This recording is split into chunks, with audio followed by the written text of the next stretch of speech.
Review Transformer Generation avec Warpath l'Autobo, forme de tank. Alors pour une fois version Generation, donc c'est-à-dire reste du monde, et non pas les versions japonaises comme avec les United, puisqu'il est un petit peu rosé. Là on a une couleur rouge foncé, donc ça lui va quand même plutôt bien. Derrière la carte habituelle, mode robot, mode alternative, donc là en tank, les specs, la petite histoire. On va pas s'attarder, système classique, la bulle, la carte, on ouvre. La notice, rien de nouveau, toujours sur le même principe, on déplie en noir et blanc. D'un côté, comment le transformer en robot, et puis après pour repasser dans l'autre sens. Le petit gimmick qu'on va voir puisque ça va permettre de lancer le missile. On met de côté. Le mode alternatif représente donc ainsi notre tank. Voilà, la tourelle pleinement fonctionnelle, ça c'est assez agréable. Le canon, voilà, haut et bas, les lance-missiles, dont notamment un avec le missile en lui-même qui va pouvoir s'éjecter. Ça part quand même assez bien. Alors certains effectivement coupent carrément le missile parce que c'est vrai que ça dépasse, c'est pas les plus jolis. Bon, moi pour l'instant je vais laisser comme ça, je verrai avec le long terme. Poste de pilotage, avec hop, la petite ouverture, ligne de structure et des espèces de marges, voilà, enfin, façon échelle ici, des barreaux, à nouveau ici. Les chenilles, comme ça, quand même assez bien détaillées. Alors, bien sûr, pas fonctionnelles, c'est juste des petites roulettes en dessous. Quand même assez bien caché. On a un plastique ici, voilà, on va dire gris plastoc. Après, voilà, on se retrouve avec, comme je vous disais, du silver, par exemple, encore là. Et là, un petit peu plus foncé, donc du plus bel effet. Un petit gimmick, si on peut dire, on a la trappe pour pouvoir rentrer dans le tank.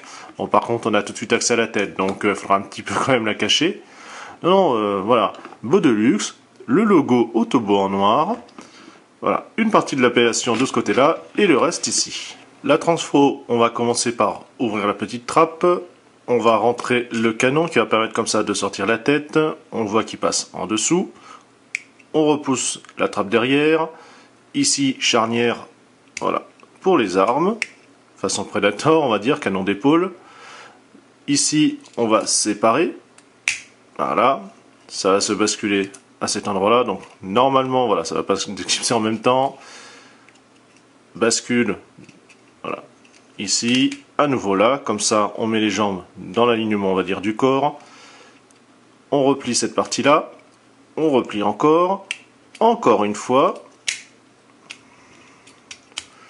Comme ça, on a le petit ergot qui vient venir se verrouiller, ainsi.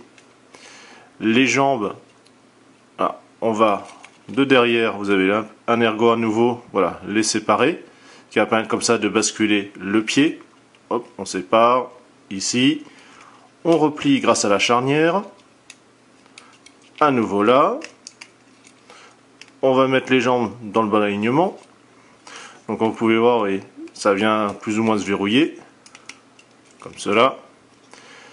Pour les bras, ici, charnière. Ça va permettre de dégager le coude en fait. On déploie.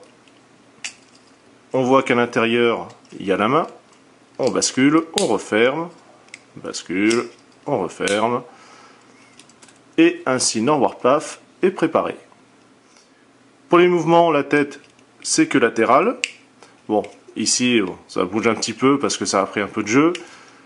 On va avoir les épaules, comme cela. Rotation au niveau du coude. Bon, la main, c'est juste la charnière qui fait ainsi.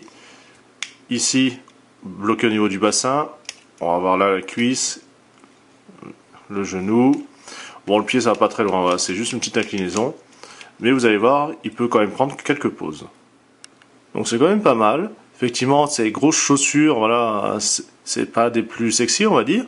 Mais c'est quand même assez sympa. Bon, il peut rouler, effectivement, puisqu'on retrouve comme ça la roulette en dessous.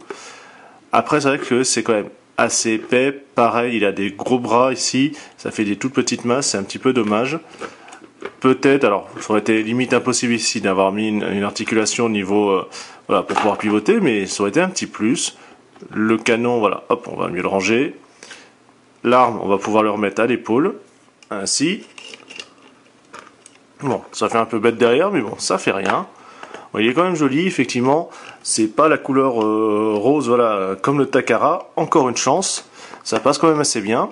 Sa tête, puisque je ne vous l'ai pas montré, est quand même pas mal aussi. La tête, elle fait un peu Sentai, mais bon, ça passe quand même assez bien. Voilà, c'est vraiment une belle figurine malgré la taille. Bon, deux, trois petits points comme le missile, mais c'est pas méchant.